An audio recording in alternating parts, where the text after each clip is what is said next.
Good morning, everybody. Actually, sorry, it's the afternoon right now, about 1:15 in the afternoon. Today is Monday, the 11th of May in 2026. Some of you may have noticed, but probably not, that I've been in some discussion about thiamine online lately. And as a follow-up to the last video that I did, which was on the pharmacology of thiamine or vitamin B1. So some of you may have seen some of that discussion. One of the fruits of that discussion was receiving this particular abstract over the weekend. And so we're going to talk about this right now. Yesterday, Sunday, I actually recorded a video that's about 90 minutes long, and it's a combination of two different topics. One is a theme that's kind of been in my head for a couple of years because Joe Pizzorno, the editor of Integrative Medicine Journal, he and I have been he and I have been talking for many years, and one of the things he asked me a couple of years ago was to write an article comparing my different educational experiences through Doctor of Chiropractic, Doctor of Naturopathic Medicine, and Doctor of Osteopathic Medicine. So an article kind of discussing the pros and cons of each one of those programs and maybe even the licensure that follows. So that's kind of been in my virtual schedule, so to speak, for a couple of years. So I've wanted to talk about, academia and perspectives and things like that. And so last night I mixed that topic along with, believe it or not, the pharmacology of vitamin B1 to show you how my educational experiences influence the way that I look at research. And obviously not just my education, because my education, for whatever it was, maybe is only 10% of what I think that I actually work with on a regular basis. Most of what I use in my professional work is stuff that I've learned after going through those programs. Even though at the same time, I certainly want to credit some of the great things that I learned in school, I remember obviously very clearly, and this would have been around 2009, 2010, because I graduated from medical school in 2010. And I remember just one afternoon, I was preceptoring in family medicine, and I had the best possible teacher for family medicine. And so this was in a community publicly funded clinic, and I would go there, whatever my schedule was, probably every day, and work with him and shadow him, and he would teach me stuff. So for a person like me, look at me, I was already a doctor of chiropractic, I was already a doctor of naturopathic medicine, I had already been in clinical practice for several years, kind of a boutique, private, cash-only practice. I had done a lot of teaching, a lot of writing, so I had a lot of professional experience. But working with, what was his name? Robert Richard. He was a fantastic family medicine doctor. And I saw stuff with him that I had never seen in 4 years of chiropractic college, 4 years of naturopathic school, 6 years of clinical practice, and all the vicarious experience that goes along with writing books. So for sure, I had, at that point, 14 years of clinically related education, either personal experience in private practice or going through those other programs. And like I said, I saw stuff with him in family medicine that I had never seen before, and totally changed my perspective on clinical medicine working with him. And as I also said last night in my kind of initial conversation related to education and things like that, I learned things from him that were never reflected in any book or any exam. So, a lot of people think that an educational program like medical school or whatever, nutrition or chiropractic or naturopathic medicine, a lot of people think that the education is the information. And so a very popular theme these days among people who have, never been to graduate school is they say, well, I don't need to study nutrition. I could just read a book. Or they say, I don't need to take a course in statistics. I can just read a blog or watch some videos or something like that. And on the one hand, yeah, you can get some information through self-education, but if you've never been through, if a person has never been through like a quality program, then they won't know what standard to even hold themselves to, right? So for example, if whoever on the street decides they're going to read a book on, or they're going to try to understand something about biomedical statistics, they don't know the standard of that work. And so they can read a book and they can tell themselves and they can think to themselves, hey, I understand statistics now. I read a book on statistics, or I watched a video on it, or I saw whatever. I downloaded an online course or something like that. Not even that level. But the problem with self-education outside of a context of high standards is that whoever's doing that, they're not going to know like how hard do they need to go with it, Like anybody could read a book. Like I can read a book on architecture, but that doesn't make me an architect. So one of the things that a person should gain from formal education is they should gain some sense of like internal hierarchy or accountability that helps them understand, okay, if I study something new, at what point will I feel like I've reached competence with that material? Not simply saying, oh yeah, well, I read an article on vitamin D and that makes me an expert on vitamin D. And I think the most clear example I have with that is going to a top-ranked medical school in the United States. So I attended University of North Texas Health Science Center in Fort Worth, Texas for osteopathic medical school. And that school was hardcore. So by the time I went to medical school there, starting in 2006, I had already done Doctor of Chiropractic, Doctor of Naturopathic Medicine. I had already taught, like as an adjunct professor, I had already taught orthopedics, rheumatology, radiographic interpretation. I had taught undergraduate nutrition in a different school. I had written several articles in like British Medical Journal, American Medical Association, Arthritis and Rheumatism, which is the official journal of the American College of Rheumatology, Annals of Pharmacotherapy. I had published a lot, I had worked a lot. I had had clinical practice, a cash-only practice in Seattle, and then another one in Houston, Texas. So, I was used to professional work, and I was used to working, pretty hard and at a reasonably high level, so to speak. But going to medical school at University of North Texas almost kicked my ass. I thought they were trying to kill us with information overload. It was just so much information.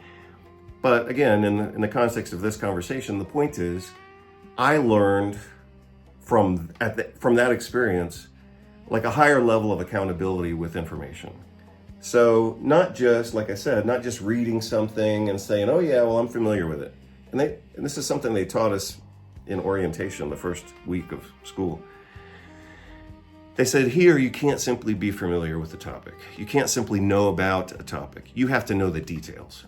And you have to memorize minutia. And you have to do word association. And they told us we had to read everything 3 times. So basically, the idea is you read it once for the vocabulary.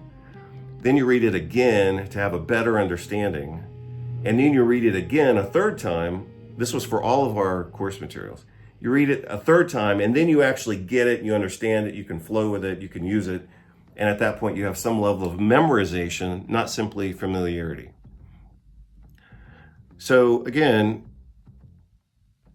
I can use that experience when I'm studying other things, obviously now outside of school, and I can kind of hold myself accountable to that standard if I want to. If I'm reading thiamine, or if I'm reading chronic pain articles, or if I'm reading whatever biochemistry or mechanism or whatever, I know internally, okay, I'm familiar with the vocabulary here. Or maybe I'll look at that article a few more times and then I'll be really fluent with it. So familiar, like let's use language as an example. Let's say that you speak a few words of Spanish. You're obviously not fluent in Spanish, but you're at least familiar with maybe a few things in Spanish, or you can order, a plate of food or whatever, or you can travel for a weekend or whatever, and you can stay at an American hotel in Mexico, and you can feel like you've been to Mexico. That's called being familiar. So that's like step one. Fluent, maybe, that's a big step. But I think we can all appreciate the difference between being familiar, like, oh, I went to Mexico and I stayed at the Holiday Inn in whatever, Cozumel or whatever, and I know Mexico. Well, come on. If you just went to Mexico, if a person just goes to Mexico for a weekend as an American and they stay in an American hotel, they don't really know Mexico. So that's being a little bit familiar. A big quantum leap is then being fluent, where you go to Mexico or whatever, Chile or Argentina or Spain, and you speak, you get a local hotel that's not an American chain, so you're out of the English-speaking world completely. You order food, you know how to do things. That's really being fluent. And then beyond, somewhere in the range of being fluent is like, I could actually live there and work there as a professional, like I'm that good with language and I can understand the bureaucracy and the documents and the lease, the legal jargon and the lease and all this. So those are different levels. And I'm just using the example of travel and speaking a different language. Again, you've got familiarity, then you have a big range of being fluent. So I moved to Spain, for example, in 2013, and my Spanish at that time was pretty weak, but I could at least get by. Was I fluent? Maybe, but I was at the low end of being fluent. And then, after we lived there a while, and I actually taught some classes in Spanish at the University of Barcelona, and then whatever. But the point is, fluency has a range. So familiarity, that's just step one. Fluency, let's say you start out pretty comfortable, but then we have different levels of competence there, all the way to being like professional level. Yeah, I can translate books in Spanish. I can do conferences in Spanish. That's higher end of fluency, even though some people would consider themselves fluent. Like even I would have considered myself fluent here just because I could get by and survive. So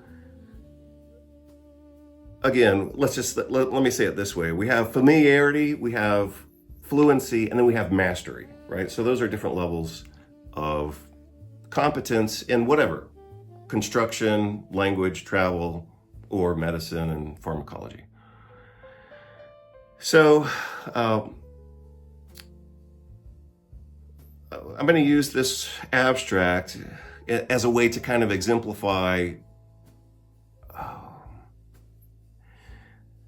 the reading of research and different standards that we might hold ourselves to. So beyond my degrees, I've also taught. I've taught clinical nutrition at the master's level. I've taught clinical nutrition at the doctorate level.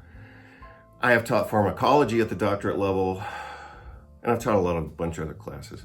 But the main relevance right now is pharmacology and nutrition. So we're going to look at this article. It's an abstract, which is basically the lowest level of evidence. So we have abstracts like this was presented at a conference in 2023. European Society for Pediatric Endocrinology. Great. It's still pretty low level of quality. Then we have, things like review articles and clinical trials and double-blind trials and case reports. So a hierarchy of evidence exists, right? Not all evidence is of the same value. And I'm going to show you how to get really clear on that really fast in just a moment. So an objective, structured, accepted hierarchy of evidence exists. Now, at any level of that evidence, something could be really good or it could be complete bullshit. So, like, for example, this is an abstract. It may be brilliant. I've used abstracts, published abstracts, to totally change course and change treatment plans and change paradigms and all that kind of stuff.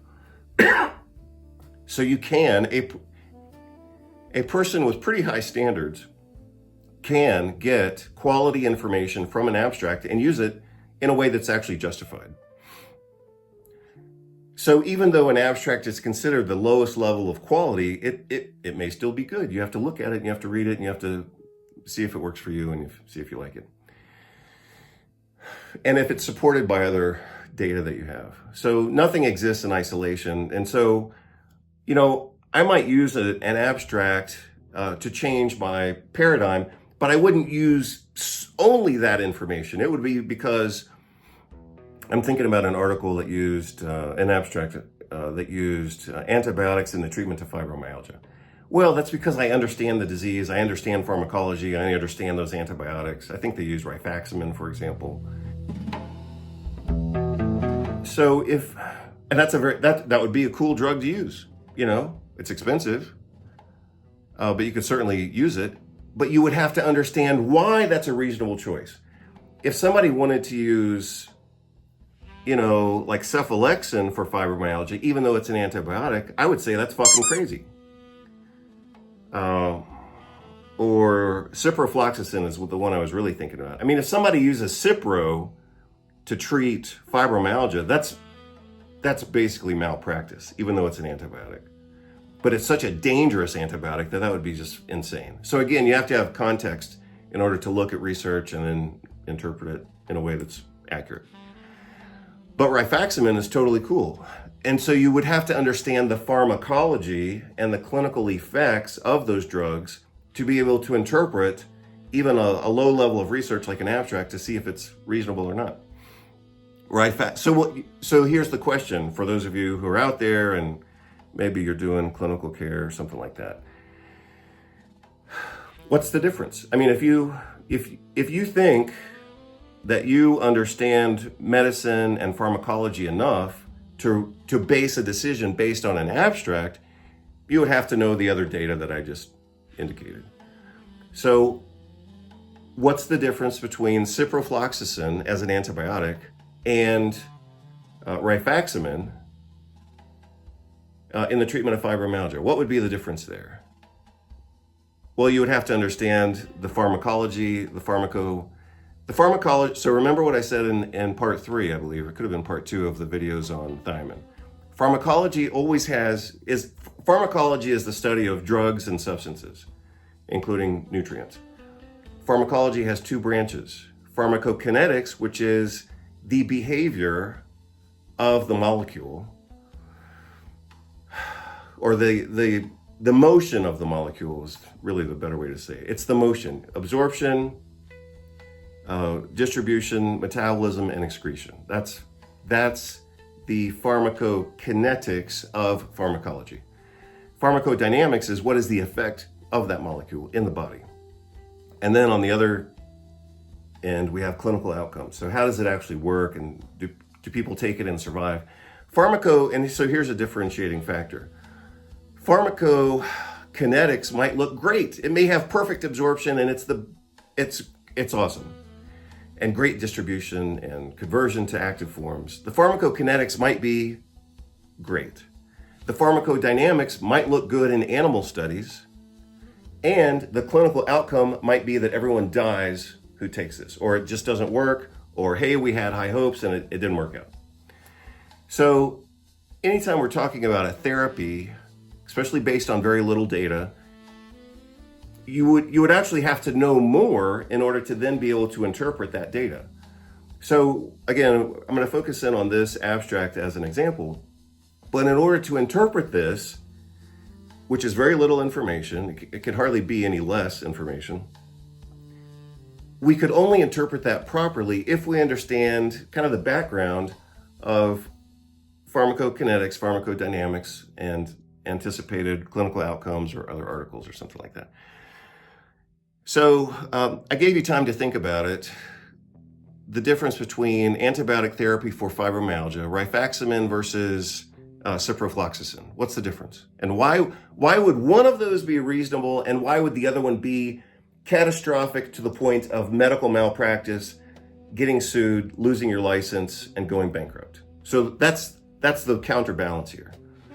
Rifaximin is very reasonable because it's a non-absorbed antibiotic, so it's going to stay in the gut. It's only going to be active in the gut. The benefits that you get would mostly be from eradicating dysbiosis. Awesome, perfect, very reasonable, a little expensive. Used to be like $700 a week, but you could do it. You could justify it. You could defend yourself in a malpractice suit by having taken that action. So the other thing. Like I said, I've taught, different classes at different levels. Undergraduate, very little. A lot of graduate teaching, and maybe an equal amount of doctorate level teaching. But the other thing I've done a bit of is malpractice expert testimony and expert witness. So these are cases where doctors have been sued either by families or by the medical board of the state, and they're being sued because something they did was controversial. And so again, when I look at therapeutics and when I look at research, that program is also running in the back of my mind, right? So I'm just going to take a tangent for a second, but I've thought about this lately as well. Sigmund Freud, I believe he was the first to kind of promote this idea of the meta-ego. And through bad translations, it was originally called the superego, and it's more popularly known as a superego, but that's not really, in my opinion, that's not the correct translation from the original. I believe he spoke German, but from the original German. I don't think that's correct. Just like with Nietzsche. Nietzsche talked about the Übermensch, and that got translated into Superman, but that's not really what it was about. It was the more accurate interpretation is the Overman, not the Superman. And likewise with Freud's superego, it should have been called the meta-ego or the overego, but not the superego. It's not a correct interpretation. But the point for me connecting that concept into this conversation is that the more experiences or more education or more whatever a person has, the more meta-ego or over-ego perspectives they have when they're making a decision. So for example, because I've done some legal work as an expert witness in malpractice cases, I can then take those concepts and apply them when I'm looking at research. And I can think to myself, as I'm reading this, I can say, is this defensible in front of a court, in front of a malpractice suit, or in front of somebody who's about to get their license pulled because they screwed up or the patient had whatever problem or whatever. It doesn't even have to be that. That's the other thing. Medical malpractice, or that's not, I guess that is it. I mean, that's part of it. I mean, anybody can get sued for anything. And a lot of times the lawsuits don't even come from the patient. The patient may love you, you may have a great relationship, you may have gotten great results, and you could get sued by their family after that person dies and they say, oh, well, they died early because of you. And you're totally innocent and the patient loved you. But I mean, a lot of malpractice suits are just people trying to get money. But you still have to defend yourself. So, and harassment by medical boards is the same thing. You may have done your research, your patient may be happy, your patient may love you, but maybe you pissed off someone down the street, like a specialist, and they turned you into the medical board. And so you still have to defend yourself, even though nothing bad happened. And this is a really good example. This article is a great example. So I'm glad I'm at this point in the conversation because I need to say some things that are really important here. So if let's say I'm a chiropractor working in Texas, which I was. So when I practiced in Texas, I did so under my chiropractic license, but I was basically doing naturopathic medicine, even though I wasn't licensed in Texas because the license doesn't exist. I was licensed in Oregon and Washington. In Oregon and Washington, I could do anything I want with any drug. In Texas, I couldn't do anything. But I also knew that the Texas Medical Board was going to was going to watch every move I made. And so I had to practice very defensively. And so let's say that I was still practicing as a chiropractic doctor with a chiropractic license in Texas, but I was trying to do naturopathic medicine and use nutrition. And I used this article to justify my treatment. And I would try to think to myself, well, this was published at a conference. It was published by the European Society for Pediatric Endocrinology. I can use this to defend myself. And let's say my treatment worked. Let's say the patient got better. And let's say the patient was happy. But because I was treating something related to diabetes, the endocrinologist down the street or the pain specialist down the street, they could turn me into the medical board for an investigation because they could say that I was practicing outside of my scope of practice. I didn't do anything bad, the patient was happy, and I could still get sued by the medical board because they would say, well, you did everything right, but you're out of your scope. Or you can't be treating neuropathy, you can't be treating chronic pain, you can't be treating diabetes. They could say that again, and I would have to defend myself. And so the question that I'm massaging into this conversation is, could you take an article like this and defend yourself against a medical board, a really aggressive one like the Texas Medical Association? Could you defend yourself against the Texas Medical Board with this research? Fuck no. You would get your ass kicked by the Texas Medical Board. So that's my main point. So, let's just say we as professionals, we can look at research, but we have to look at it critically. And the more perspectives you have, the better.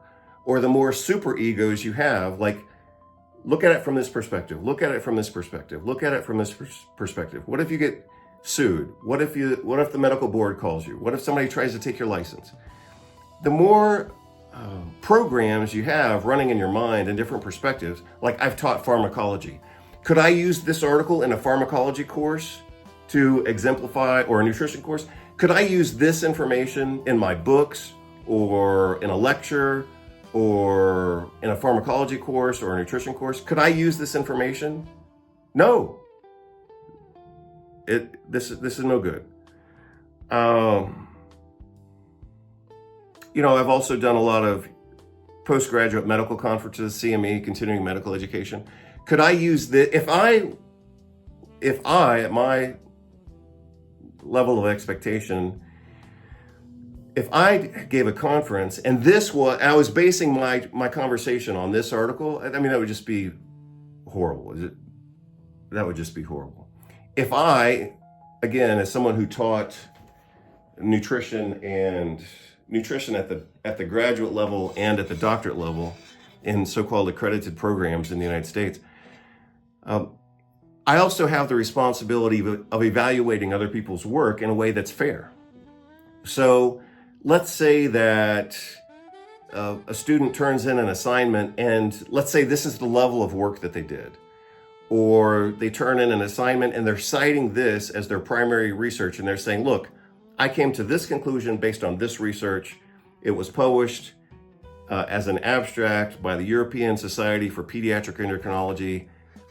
I'm awesome. I'm a pioneer. I'm going to be a great clinician. I'm going to be a whatever.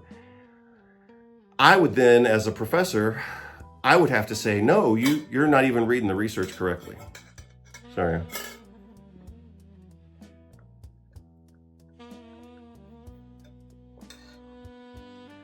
So for example, I know how that plays out because I've seen it play out in myself. When I was, in my 20s and studying naturopathic medicine, back then, nutrition science was still pretty young, and something would get published, we as students with no teaching experience, no clinical practice experience, etc., like inexperienced, young, headstrong students, we would say, oh, well, it was published in a journal and they showed that garlic kills Candida albicans. I remember this. This was actually published in 1994 in the Journal of Applied Nutrition. So they published a study, a laboratory study, like test tubes and petri dishes. They showed that garlic kills Candida albicans. Okay, a lot of us as young students, we thought, wow, we can use garlic like an antifungal drug. We could save lives using garlic. And those damn medical doctors are using these poisonous, expensive, toxic drugs. And we have garlic, it works just as well. Well, I mean, come on. That would be a very novice interpretation of that data.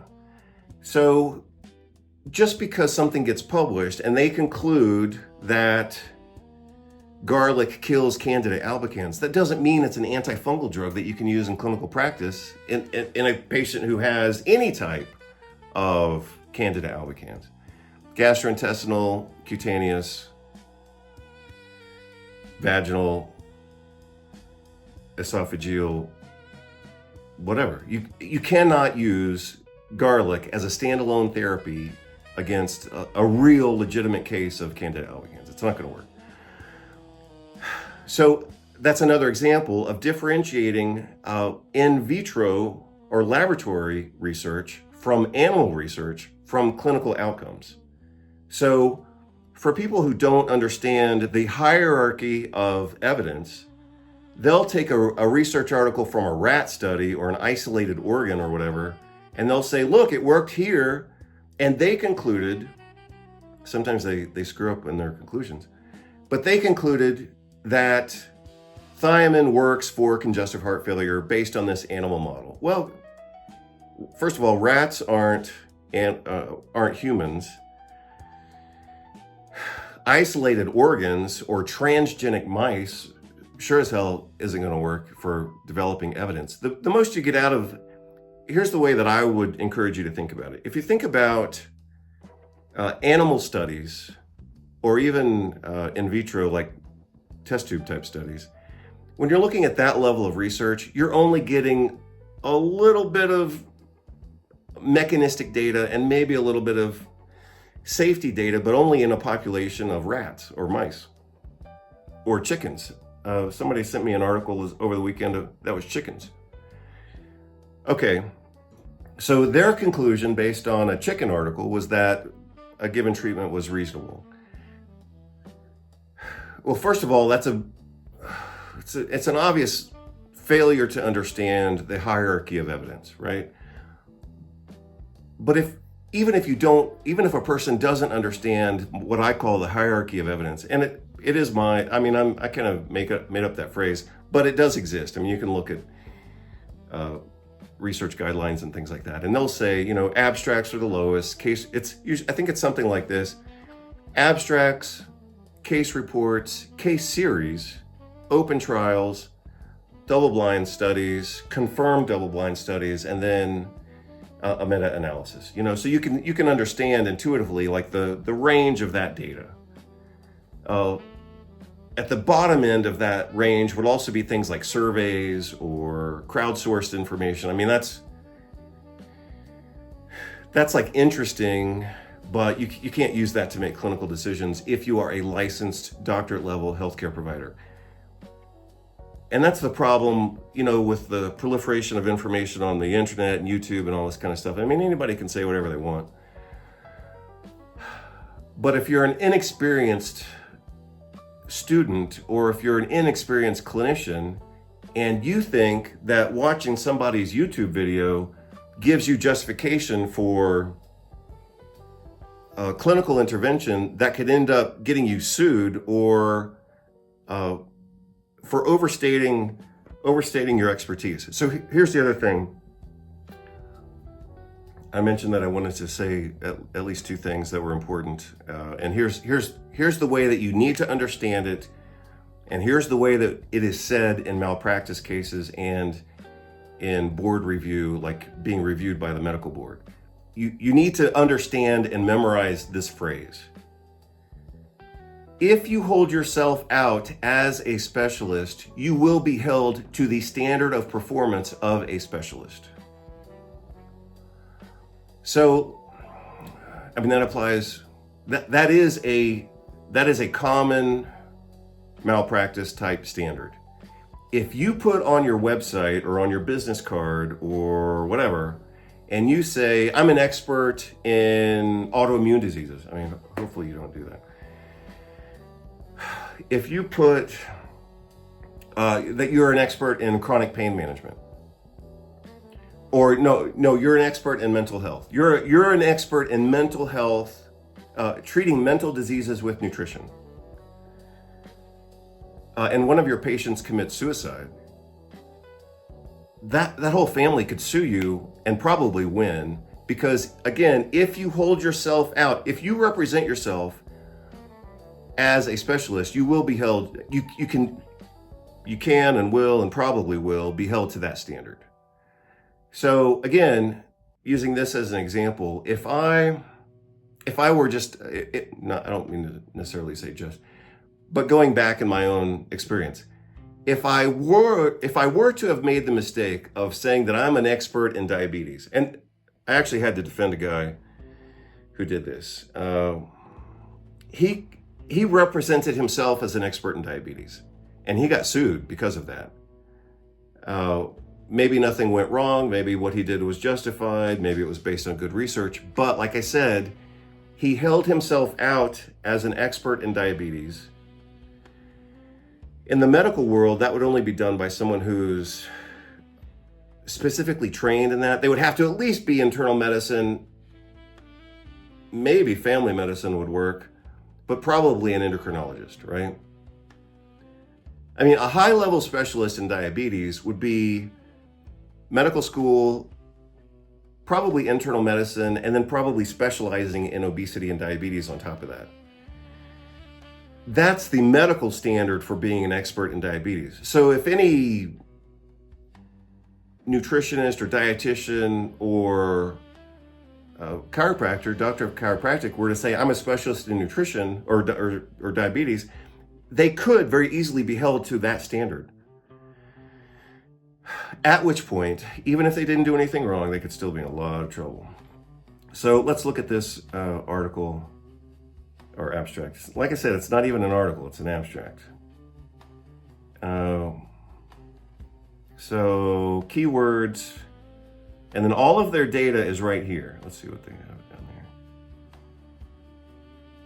Again, so this says it was published, it's on a website. It says it was published by Bioscientifica. If you don't know how to look at things like critically, you might say, oh, well, this was published by a medical publisher or sounds scientific or whatever. But again, none of this matters. None of this matters. This is all just fluff and junk. So here they have keywords. So I'm going to try to read the abstract without interrupting myself. Actually, let me do it this way. This will be more efficient. If you want to, and you should, if you want to read the abstract, you should read it right now before I give you my commentary on it. I looked at this last night. I looked at it once, I looked at it twice, I maybe looked at it 3 times. And then I had my conclusion. You already know what my conclusion is. But in order for you to, gain something from the exercise, you should actually read this before I read it. And then when I read it once, I can give you my commentary as I go through. So pause the video right now. Take 2 minutes to read this. It's very short. It's the aim, like what were they trying to do, methods in patients, results, safety, and their conclusion. I mean, you could read this in like 2 minutes, maybe 3 minutes, whatever. But pause the video and read it, and then I'm going to read it right now, and I'll give you my opinion. So this is a prospective pilot open label, so it's not placebo-controlled. So you have no comparison group. So the problem there, for those of you who have studied research or you think you're familiar with the language or whatever, you would know a specific phrase that competes, so to speak, with open label. So the obvious phrase that competes with it is double-blind, randomized placebo-controlled study. That's kind of the standard for clinical trials. double-blind, randomized, placebo-controlled. If you don't have that level of basic infrastructure in a research article, then you're competing with what? You are competing with the natural history of the disease. So if all these people get better or if they all get worse, we don't know if that was just natural history of the disease. Interventional, I mean, everything's interventional. Comparative, so they do say it was randomized. So that just means they split up the groups somewhat evenly. Enrolled 60 patients, that's not too bad. It's kind of the minimum for a patient population that you want to see, even in a small study. You want to see at least about, I think 42, sometimes it's the magic number. 50 is better, 60 is okay. So this is okay, 60 patients is okay, depending on how they divide them up. In this case, they divided their patients into 3 different groups. Well, by the time you divide 60 people into 3 different groups, you've only got 20 people in each group. So now what started out sounding kind of cool with, 60 people, now it's only 20 in a group. That's not so great, but it's okay. 60 patients with type 2 diabetes to assess the effect of different doses of oral vitamin B containing benfotiamine, which is one of the fat-soluble forms of thiamine, because normally thiamine is water-soluble. 300 milligrams versus intramuscular B vitamins containing water-soluble thiamine. Okay. So remember, I just read it to you without too much commentary. I asked you to read it ahead of time. So by the time you're here, you should already be able to evaluate the quality of this work. And admittedly, this is just the introduction. So you should be saying to yourself, by the time you read an introduction like this, if you're a clinician or a researcher or whatever, and you're trying to function at a higher level, so to speak, like you don't just open your office and do whatever the hell you want. If you're actually trying to practice competently and at a level that's worthy of some respect, by the time you read an abstract that starts like this, you should already be wondering, are these people screwed up? Or are they going to save themselves maybe with more details later? But this is already questionable right from the start. If you read it just like I just now read it, you should already have the same questions that I do. And so this is, like I said, this is kind of a way for you to test your abilities to critically look at research.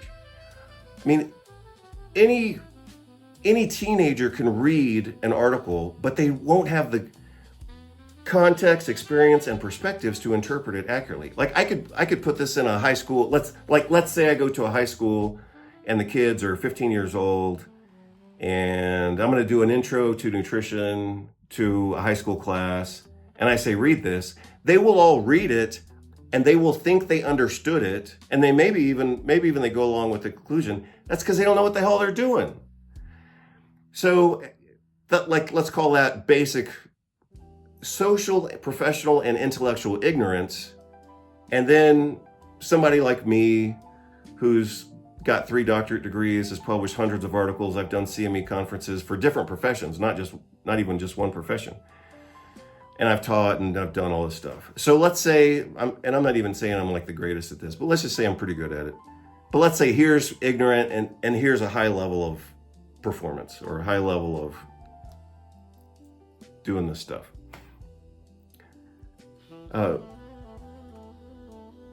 Like I said, you should have already kind of gotten suspicious just based on this, because it's already kind of screwed up. They could fix it later, but they already started out wrong. And so here's where they did this wrong. Different doses of oral vitamin B containing benfotiamine. Well, why did they say containing versus of? So for example, was this a B complex that contains 300 milligrams of B1 along with other stuff? Because we would need to know what the other stuff is if that's the case. And again, like these people appear to be from a different country. So, and maybe it's just a bad translation or bad, use of English as a second language. So, we don't want to crucify them just on use of language, but it's a little bit off. It's not quite accurate. Likewise, and even more importantly, they say versus intramuscular B vitamins, so vitamins in English is plural, we need to know what those other vitamins are. If we're trying to compare the outcomes of two groups with two different treatments, we need to know what those two different treatments are so we can know what worked and why it worked. So it's already not clear, but they could still fix it. We could still salvage this. Methods: people over 18 years of age with type 2 diabetes and peripheral neuropathy were divided into three groups. So they didn't provide us a bunch of data there, but we would need to see in the randomization that hemoglobin A1C was equivalent, body mass index was equivalent, maybe lipids were equivalent, neuropathy was equivalent, CRP was equivalent, atherosclerosis was equivalent. We would need to see that their randomization was actually performed properly. So just because they say the word randomization, we got to see the evidence. I've seen plenty of clinical trials, one of which was actually published in JAMA, it's horrible, where they randomized people, and the group that got, in this case it was vitamin D, the group that got vitamin D was actually sicker and fatter and they had more diabetes. So it wasn't good randomization to start with. Secondly, in the people, this was the COVID study that I've reviewed previously, when they gave the treatment, they gave it 2 weeks after the illness. Well, nothing's going to work at that point. So just because they use the word randomized, you as the reader, you have to go back and see if the randomization actually worked. This is an abstract, they have limited space, and we didn't get that data. Divided into three groups, A and B with fat-soluble thiamine at 300 milligrams,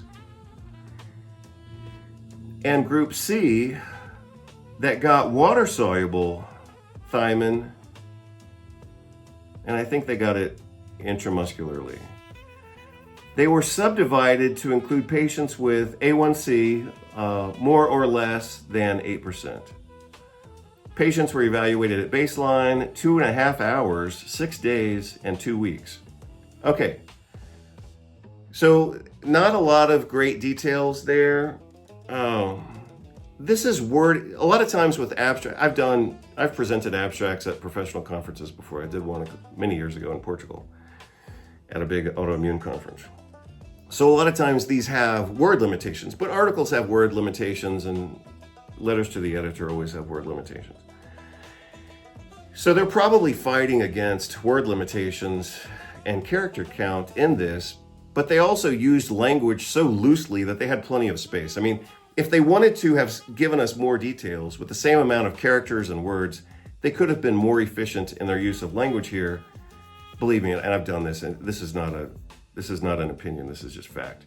They could have been more efficient in their use of language here to give us more information in the same amount of space. And like I said, that's something that a person really only learns with experience.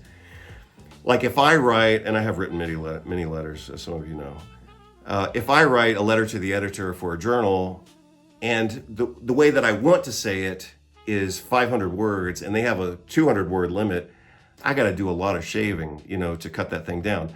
But that's also a discipline that comes with experience, is that a person who has that experience, they learn to use language very tightly, very efficiently. And I'm not saying I do that all the time, I mean, no one does. But if I have to write a really tight abstract and I want to put 1,000 words into a 200 word space, then I can do that. And I have done it many times. But this isn't very efficient. So like I said, they could have given us more information. We still don't have a lot of information here. They say here that the patients were subdivided into more or less hemoglobin A1C of 8%. Okay, but who's in what group? Are the A people worse, or are the B people worse, or are the C people worse? They're saying they divided up the groups, but they're not telling us who's in what group. I mean, how can I compare groups if I don't know who's in what group? So this is also bad. So remember, I said that the intro was unclear. And I said they may salvage this with more details, but it's still bad here. So, I mean, we went from bad to worse. So at this point in the game of this article, you should be wondering, I am wondering, like, I don't even know how the hell to interpret this. I mean, it's so vague. We don't know who the groups are. We don't know how they were divided. So look, they say that the patients were divided into 3 groups, but we don't know how were they divided. Did we end up with 20, 20, and 20? Did we end up with 10, 20, and the remainder? Do we have 5 people in the severe group and 18 people in the mix here, and then the rest of them are in the other group? They say that it's randomized. They say that it's comparative. They say they had 60 patients, and then they say they subdivided into different groups. We don't know how they were subdivided. Okay, so let's go to results. Blood vitamin B1 increased from baseline to at 2.5 hours by 57, 79, and 33%.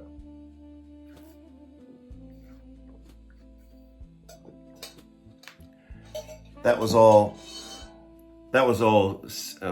numerically significant, but we're still in the range of pharmacokinetics here, right? Have we gone from pharmacokinetics to pharmacodynamics to clinical outcomes at this point in the study? No, we haven't. So they're reporting a difference, but we don't know, as readers, at this point in the article, we still can't interpret it. They say they found a difference. We don't know how many people. For example, and this is a very clear example, and this is a great example. What if the people in group C happened, even though they were randomized, what if they were all morbidly obese and the other people were skinny? If that's true, if the randomization wasn't balanced, then yeah, group 3 would be screwed even if they got the same treatment, because they happen to be more obese. We don't have that data, so we can't evaluate this study.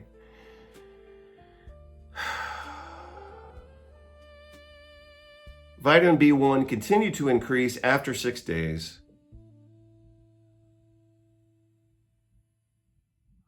In patients of groups A and B by 98% and 165% respectively, while it dropped in patients of group C from 33% to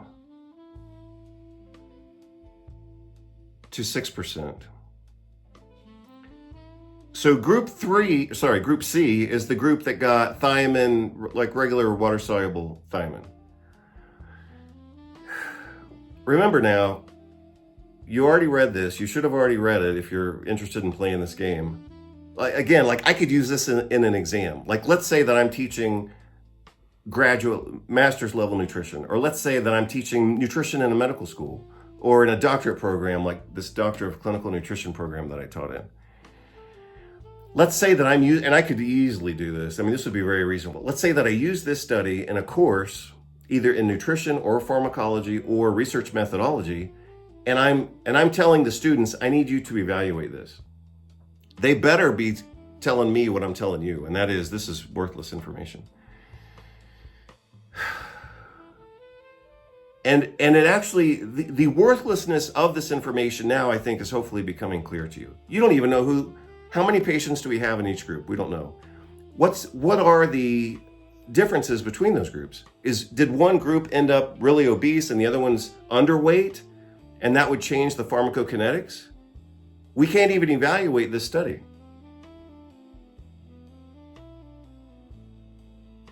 But here's the other thing that should be obvious to you by now, because you've already heard, we're getting close to the end of the article. So by now you need to be saying, hey, we need to have data we can actually use. Let me see if I want to say it right now or not. Yeah, I'll say it now. Okay, so if you haven't already given up on this article, you should have given up on it by now. Because let me tell you what's very obvious. And you may have picked up on it by now. You could have picked up on this from the start, but I don't think I said anything about it. But by now it should be obvious. You don't even know, because they didn't even tell you, and then you have no idea of knowing. You don't even know what the dose is of the water-soluble thiamine that they used in the study.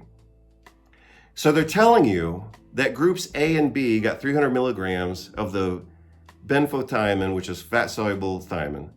They're telling you that those groups got orally administered 300 milligrams. And that was compared against intramuscular B vitamins. You don't know what the cocktail was. You don't know what the mix was. Containing water-soluble normal vitamin B1. How the hell can you make a comparison? You've got 300 milligrams here, which is a reasonable dose, but you don't know what the other dose was. So did the other people get did they get 2 milligrams? Did they get 5 milligrams? Did they get 10 milligrams? Did they get 100 milligrams? Did they get 300 milligrams? You don't know, because they didn't report it. At this point, this article is worthless. We don't even know what we're doing here.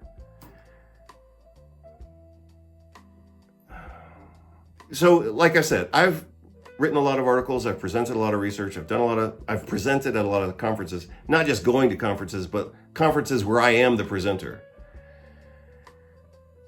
And so I know how to look at research, and I'm telling you, if I wrote something like this, or if I presented it, or if one of my students did, or if somebody else did, and then I had to pay for it and watch it, I would say this is bullshit. I can't believe I'm paying for a conference at this level of research. I mean, this is amateur night.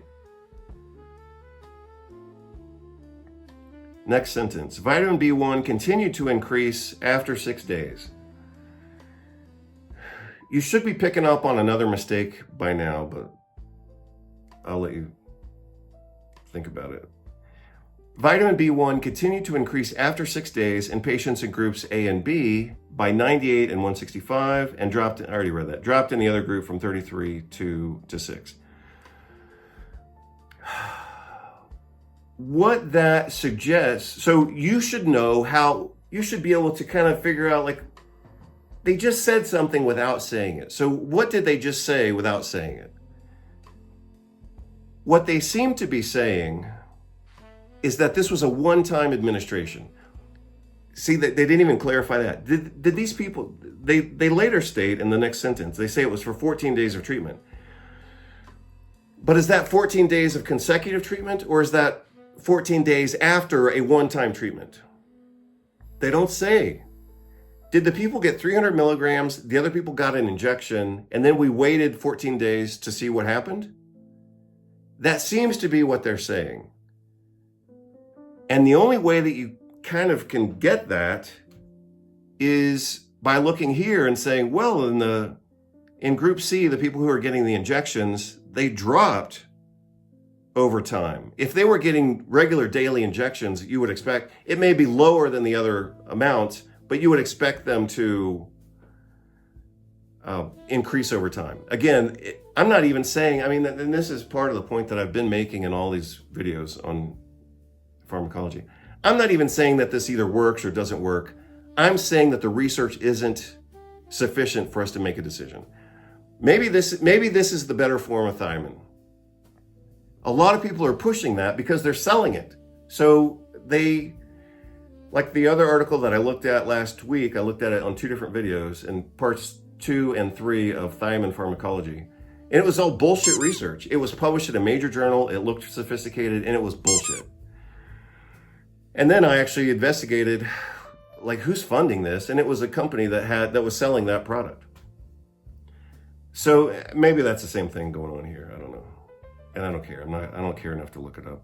It's already bullshit enough. I mean, I don't need to find out that they got paid off by a company to make this, and it's even more bullshit. This is bullshit. But I'm presuming that this was a literally one-shot treatment. So some people got 300 milligrams, the other people got the injection, and now we're going to see how things play out over the next 14 days. But if we don't know the dosages, we have no idea what's going on here.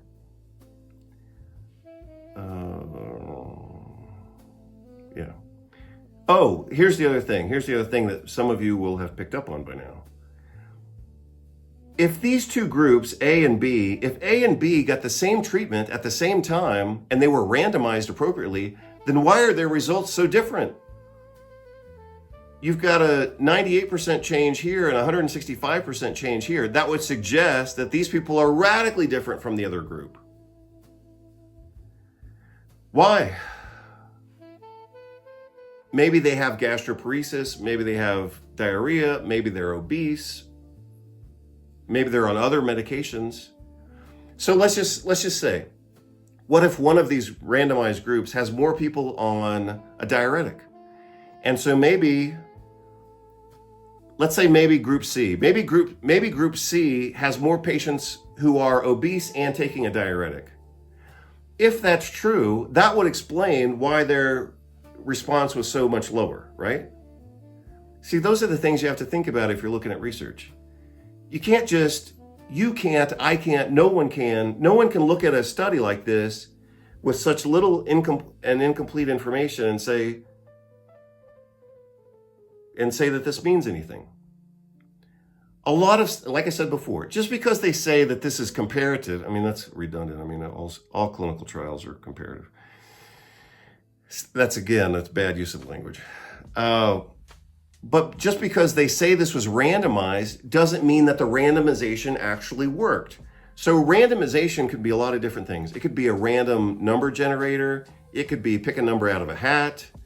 It could be flip a coin. That's all randomization, but it doesn't always work out well. And so just because these people were randomized, maybe the randomization failed. Maybe these groups are completely different. Maybe you've got people who are obese, people who are underweight, and people who are have gastroparesis and they're taking diuretics on the other end. We can't even evaluate the study. But they found some differences. What explains the difference here? If the two groups are randomized appropriately and receiving the same treatment, why are they so radically different? You got 98% here and you got 165 here. What explains that? And we still don't know the dose of the intramuscular combination of B vitamins that included thiamine. We don't even know what the dose was. Was it 300 milligrams? Or 10 milligrams or whatever? 300 milligrams of intramuscular thiamine would be a hell of a lot of thiamine. I mean, I guess they could have had it like custom formulated. But normally, you sure as hell would be giving somebody 300 milligrams of intramuscular thiamine. That's a lot of intramuscular thiamine. I mean, that's from a regular pharmacy, that would create a mass effect in the muscle. I mean, it's huge. That's just probably not happening. So again, we don't know what's going on here. Diabetic neuropathic symptom score decreased mean value in all groups after 14 days of treatment. Again, this suggests that these people were treated on one day and then monitored for 14 days. By 64%, 53%, and 48% in group A, B, and C, respectively. I'm getting hot. That's why I keep trying to drink this ice water, but I'm starting to sweat, so you gotta hold on a second.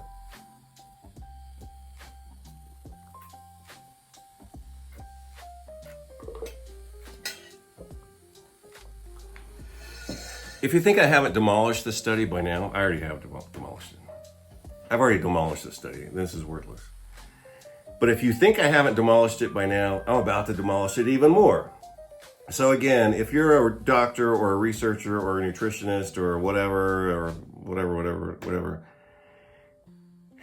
let's say that you think this is a good study. I mean, this is it's horrible, but let's assume that you think it's okay. You better get ready because I'm about to lay this on and it's about to get worse because I'm about to destroy this at another level. So the other thing that I've done is I've edited at journals, right? I've edited for like nutrition magazines, and I was the editor for Journal of Orthomolecular Medicine. And I've edited for a lot of other medical journals. Edited like review staff. I've been doing this since I was 23 years old.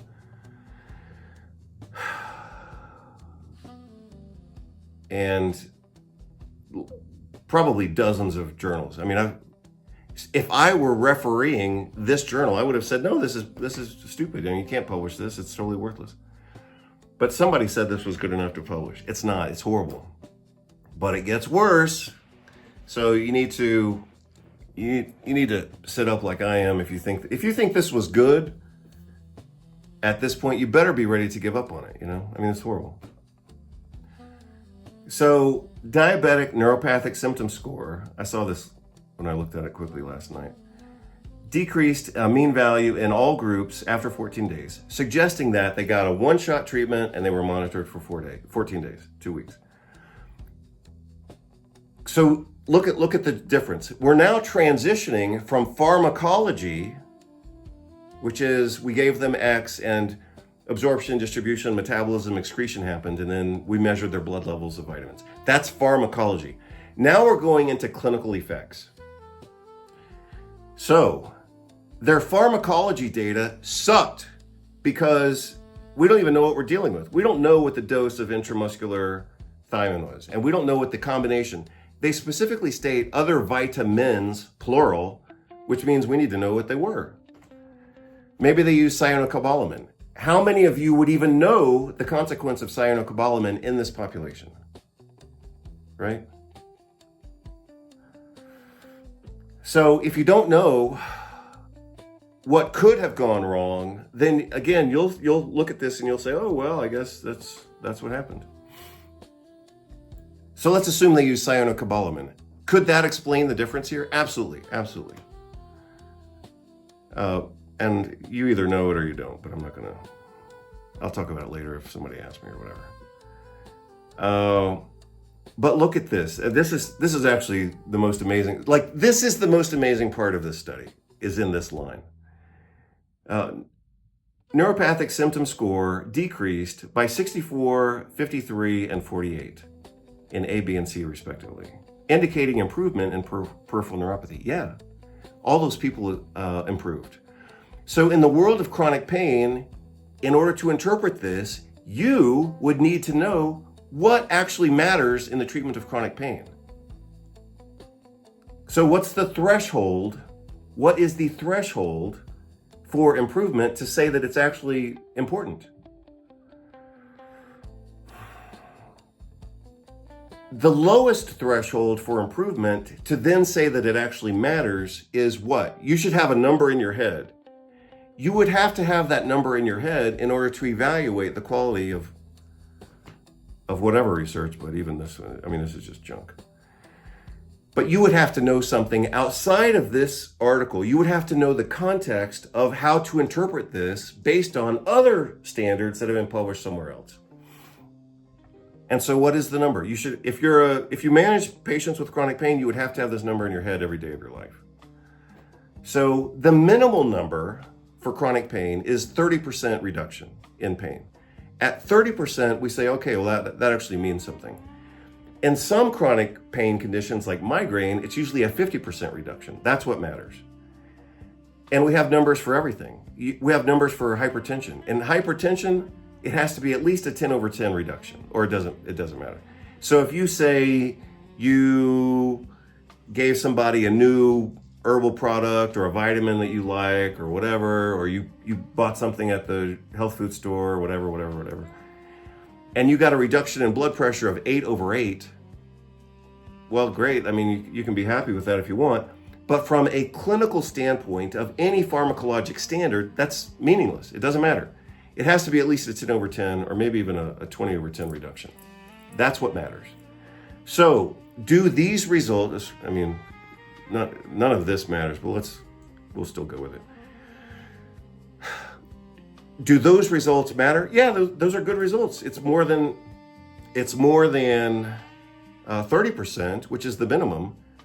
But you got 50% on virtually all those groups, So Is that a clinically significant and valuable amount of pain reduction? Absolutely.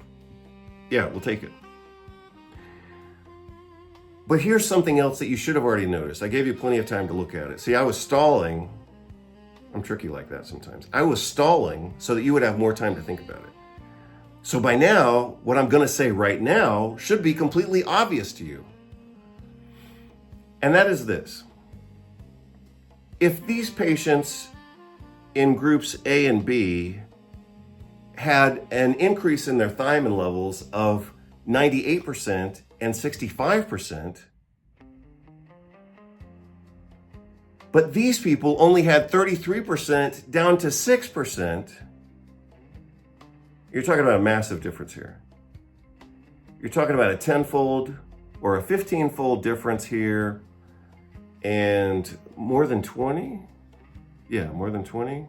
30? No, 25. You're talking about a, whatever I just tried to say. This is like a 15x difference and a 30x difference compared to this. So remember now, I've already given you the vocabulary, so you should already be kind of plugging and playing this. The pharmacokinetics don't line up with the clinical outcomes. That should be, like I said, if you're good at looking at research, this is the kind of stuff you would be pulling out of this article. And that's why I'm using this kind of like a tutorial. You had a 6% increase in, sorry, I gotta go even lower. You got a 6% increase in thiamine levels in the people who got the intramuscular cocktail, and we don't even know what it was. We don't even know how much they got. But their blood levels of thiamine only increased by 6%. The other people got the oral, and they improved by 98%. No, I'm sorry, 98%. Trying to make this real to scale.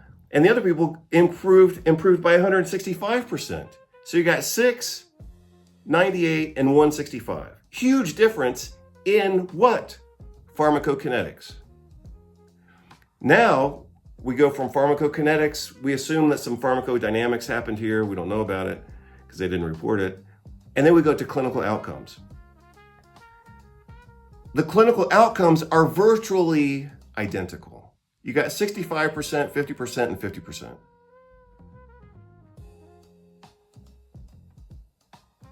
For some reason, these people in group A did better, but you're not looking at a dose-response relationship. Some people got better, but even the people who got the cheap thiamine injection, they still got almost as good as the people who got the 300 milligrams. But, okay, so now we're going to like really advanced. I'm about to tell you something else. If you're really, really good at looking at research, then you would have already picked this up. So what I just said is that you're not seeing a dose-response relationship, and you're seeing clinical outcomes that are practically the same. You know, in a clinical practice where you're doing lots of stuff, you're not gonna just do this and say, okay, well, I hope you get better. You better not. But even if you did that, you're still getting pretty damn close to equivalent outcomes. You got 64%, 53, and 48. You're pretty damn close to half improved. You got a lot better. I'm glad you got better. You're not cured, but you're better. But groups A and B got the same dose. These people, so you have 98% improvement in their blood levels. That's not clinical improvement, it's improvement in their blood levels. If you got a 98% improvement, that then correlates with a 64% improvement clinically, the superior improvement. Then, okay, so you've got a blood level of 100 gives you an improvement of 64%. But these other people, improved their blood levels, pharmacokinetics, not outcomes. They improved the pharmacokinetics by 165. First of all, how the hell did that difference happen? If those groups got the same treatment, then obviously that's telling us that the randomization didn't work.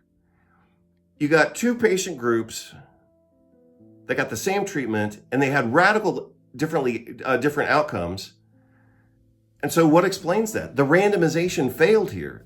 You are now looking at this and you're saying to yourself, as a teacher or a peer-reviewed journal worker or whatever, editor or reviewer, you're looking at this data at this point and you're saying the randomization failed. This clinical trial is completely invalid. Like this is done. We're done. We're way done at this point. But you'll notice that even between the A and B groups, the people who had more, group B, the people who got more thiamine in their blood, they actually had a worse outcome, practically equivalent to the people who got the injection. The people who had more thiamine in their blood actually had a worse outcome than the people who had lower levels of thiamine in their blood. And again, more paradox is that it was practically equivalent to the other treatment, even though that was relatively undefined. So not only do you not see a consistent dose-response relationship, but you actually see the reverse. Because the people who had a 98% increase in their blood levels, they actually did better with lower levels of thiamine than the people who had higher levels of thiamine. They did worse, and they were basically equivalent to the other group. So when you don't see a dose-response relationship, you have to figure out, well, what the hell happened? I think that their randomization was a complete failure here, based on this part of the data. So their randomization did not provide a good baseline. And furthermore, their randomization was so bad that it actually affected their clinical outcomes, which, by the way, were equivalent to the injection that they're trying to say that the water-soluble vitamin worked better. That's what they're trying to say here. But the reality is you're comparing a 53% improvement to a 48% improvement. In clinical practice, you're not even going to know the difference there. No adverse effects. Their conclusion is that oral benfotiamine, the fat-soluble 300 milligrams, is safe and more effective than intramuscular thiamine hydrochloride. They cannot arrive to that conclusion, especially at the very least. I mean, you can argue. Well, you can't argue because I'm right on this. But if you choose to not agree with me on the other stuff, you can't even look at this and tell me what dose of thiamine hydrochloride was used. They didn't report it. And you don't know what the mix is. What if it was 300 milligrams, but they used, 10 milligrams of cyanocobalamin, and that worsened the neuropathy, which is exactly what you would expect. Like, we don't know. They didn't present the data. Anyway, bringing this to a close. Oral benfotiamine, 300 milligrams, is safe and more effective than intramuscular. They did not establish that. They didn't even report the data. In increasing B1 levels, yes, and with peripheral neuropathy, but they said it was more effective. Yeah, so whatever. Sorry, I guess I'll read that one more time because I think they're either clear or they're not. And let's go back and look at it. Oral benfotiamine, 300 milligrams, is safe. Okay. Well, I mean, come on, hold on now. Hold on. Let's maintain contact with the planet Earth here for a minute. No one can say that giving people a one-time treatment of anything, but you can't say that a one-time treatment with 300 milligrams, we can therefore conclude that it was safe. You can't do that. If people are going to take this every day for weeks, months, and years, you need data that at least goes for a few weeks. I'm guessing, because they weren't clear, I'm guessing these people just got one dose of the treatment, at which point you can't establish any safety. Even if they got it every day for 14 days, you can't call that clinical justification. Oral is safe and more effective. It's more effective But compared to what? We don't even know what the dose was. Okay, so they got more in the blood. That's what they're trying to say.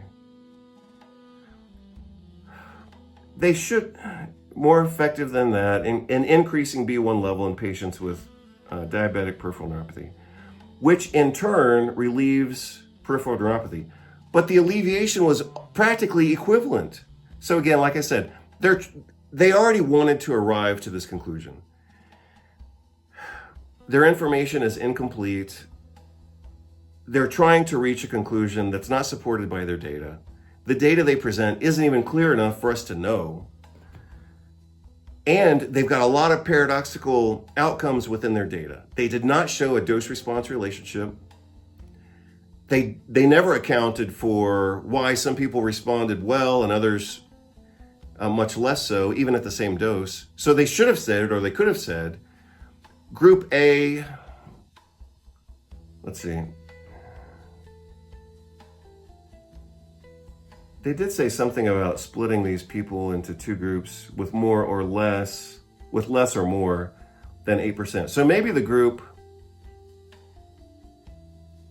but they didn't specify. They weren't really clear about who's in what group. We could guess that the people in Group A were hemoglobin A1C less than 8%, and Group B was worse.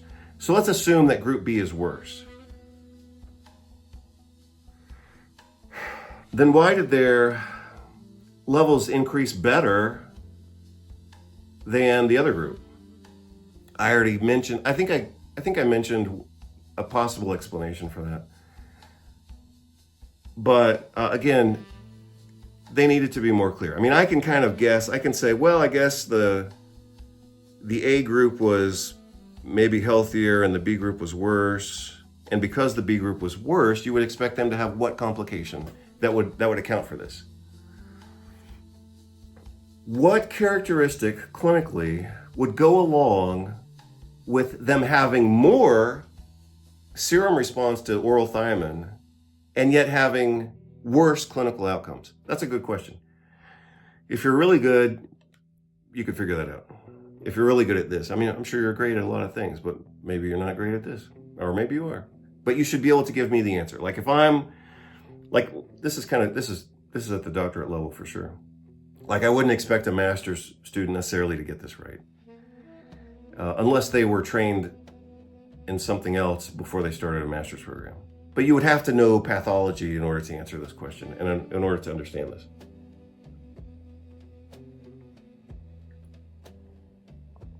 So again, let's assume, and I'm wrapping this up, we're almost at the end here. Let's assume that Group A is in better shape than Group B. And let's assume that Group A is less than 8% hemoglobin A1C and Group B is more than 8% A1C. So Group B is worse.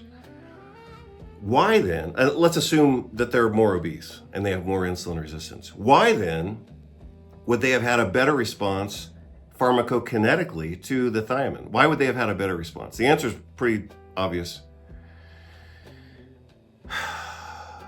And if you're a clinician or if you've studied diabetes, you should be able to answer the question that I'm answering. Why would they have had a better serum response and yet why would they have had a worse clinical outcome? In my opinion, the answer I would be looking for on an exam if somebody asked me that question or if I were writing the test, the answer is gastroparesis, right? So these are patients with peripheral neuropathy, but they also probably have a central neuropathy as well. And so that's delaying gastric transit. And because of the delayed transit, they may have actually absorbed more of the vitamin B1. And because of that, and that would explain why they had a better serum response, but a worse clinical outcome. So that's a reasonable and good answer. We don't know because we don't have all the background data here. But yeah, overall, this is an uninterpretable study. So if I was trying to defend myself or a legal client based on this research, I would say we're collectively fucked here, because this doesn't, we got nothing we can use here. We're dead. We're dead in the water. Like, let's say a doctor, like a chiropractor or whatever, I don't know, depends on the state and depends on the time and the meaning, like the year and all this kind of, it depends on the context. But let's say a doctor or a nutritionist or a dietitian, let's say they read this article, they get very excited about it, and then they advertise in the local paper, I'm a specialist in diabetic neuropathy and chronic pain. I'm going to treat you with something that's going to give you better results than those damn medical doctors. Come see me today because I'm a specialist in diabetic peripheral neuropathy based on this research. And let's say that they then get sued by the medical board for overpromising results or stepping outside of the bounds of their practice, or practicing outside of their scope, or trying to cause confusion in the public or misrepresent their expertise, right? So again, I'm not even talking about outcomes. I'm saying if a person uses this data to then say, hey, this works, and I'm excited that it's going to work, and it's going to work for you. I mean, this is indefensible. This data doesn't give you anything that you can use clinically. It doesn't even give you safety. I mean, the whole study was only 14 days. You can't look at this and say it was safe, because safety, I mean, it didn't kill them immediately, but what if they were all dead 2 months later? It didn't happen, but you don't know. You can't say it was safe just because they got one dose on one day and were followed for 2 weeks. That just doesn't work like that. And like I said, we don't know. We don't have enough data on the difference between the two groups, so we don't even know what's going on here. But the outcome was from a clinical standpoint, you're sure as hell not going to know the difference between a 53 and a 48%. You're not going to know that clinically. How would you even evaluate that? I mean, again, that's another question that you would have to know in your head. You would have to have some idea of how this is even evaluated. And if you don't know, you can look it up, but we have different neuropathic scores. Maybe they mentioned it here. Yeah, so they talk about diabetic neuropathic symptom score, but at some point in there is probably VAS. So if you don't know what VAS is, you can go look it up, but you would have to know that kind of data in order to have some idea of what happened here. VAS is one of the, or maybe it is certainly one of the most used standards in pain evaluation. It's called VAS. If you don't know it, I'm going to let you look it up. But again, that's the level you would have to know in order to contextualize this information. Anyway, on a VAS, as a clinician, you're not going to be able to tell the difference really between a VAS of 5 or a VAS of 6.5, 6.4. You're not going to, again, it's impossible. If you're using the standard pain measurement, VAS, and you've got some patients who are at a 4.8 or a 5.3, they're still a 5. And if you've got other people who are at a 6.4, they're still a 6. As a doctor, you're not going to look at that and say, oh, well, you're a 5 and you're a 6. Wow, what a radically different clinical outcome that is. I mean, they're two numbers right next to each other. Remember what I said earlier, that the minimal threshold for clinical effectiveness in pain management is 30%. Well, you don't even have a 30% difference between those two groups. You're barely at 10% between groups A and B. And groups B and C are practically the same. So you don't even have a significant difference between the groups.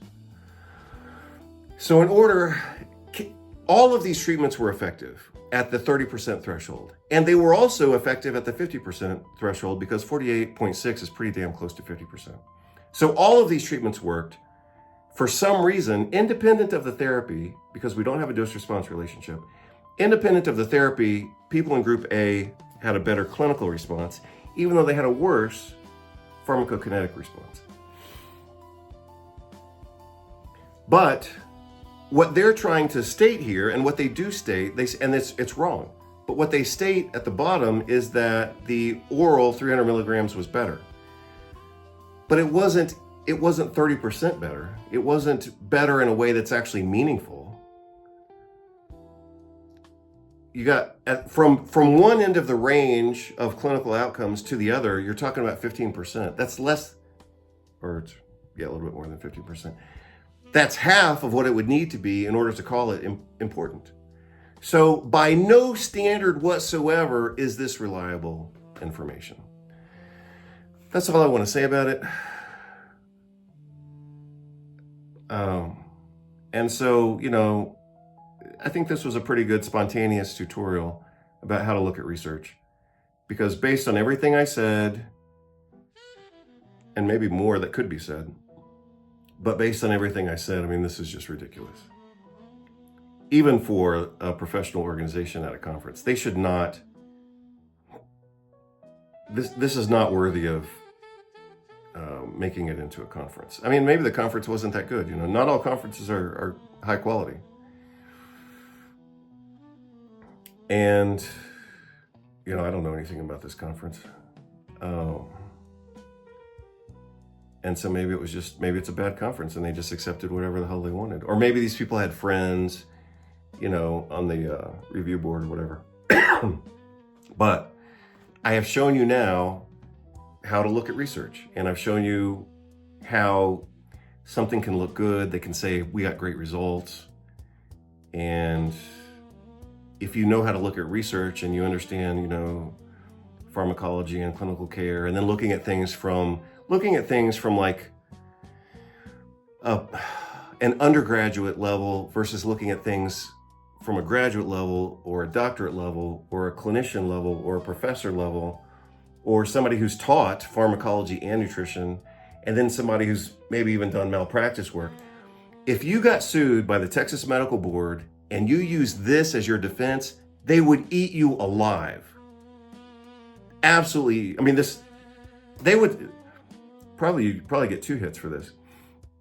If a doctor or a nutritionist were to use this research to defend themselves in a medical legal case, either malpractice accusation or practicing outside of the scope, if a clinician or a person or a human or whatever, if a person tried to use this research to defend themselves in a legitimate high stakes case, not only is this research worthless, but even trying to use it would also show incompetence in the ability to even look at research.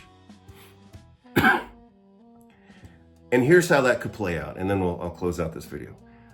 They would ask you, let's say you're the one who uses this to defend yourself. You're saying, but it was published. It's real. I saw it on the internet. It's got to be true. Let's say that you're using this to defend yourself. They would say, what was the randomization? What was the dose in the comparative group? Why were the outcomes either different or practically the same?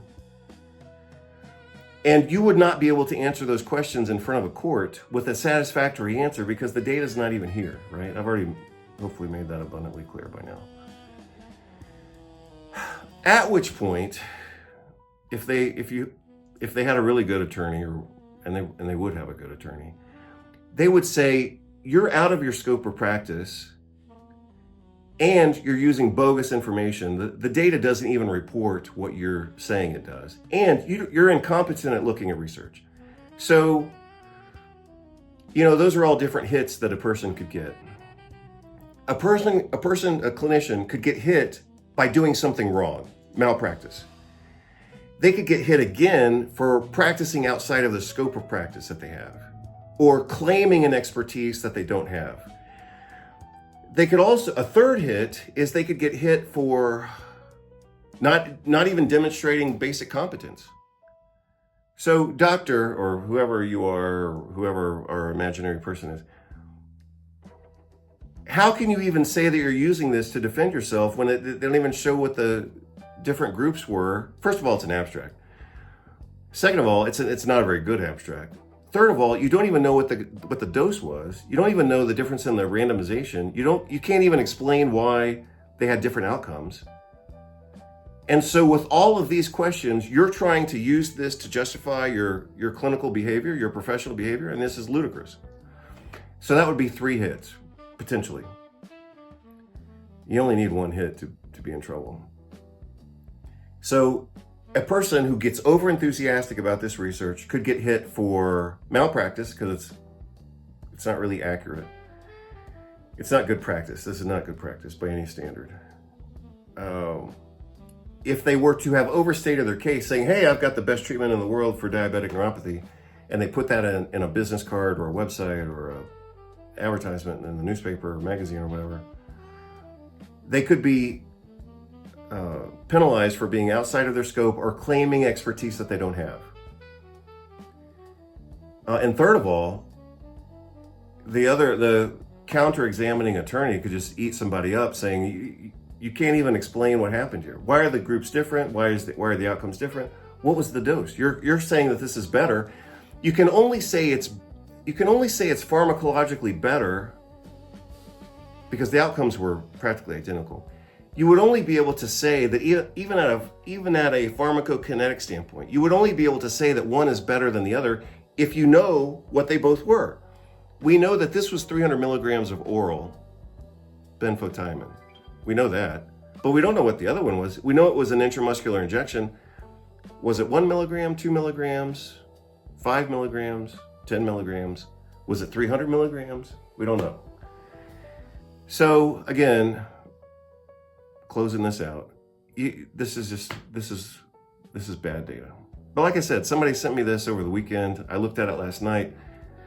And I was like, it's not even a good description of what they did. So hope you're all doing fantastically and whatever else. And I'm going to take a break because I'm about to overheat. Hope you're doing well. Take care. Bye-bye.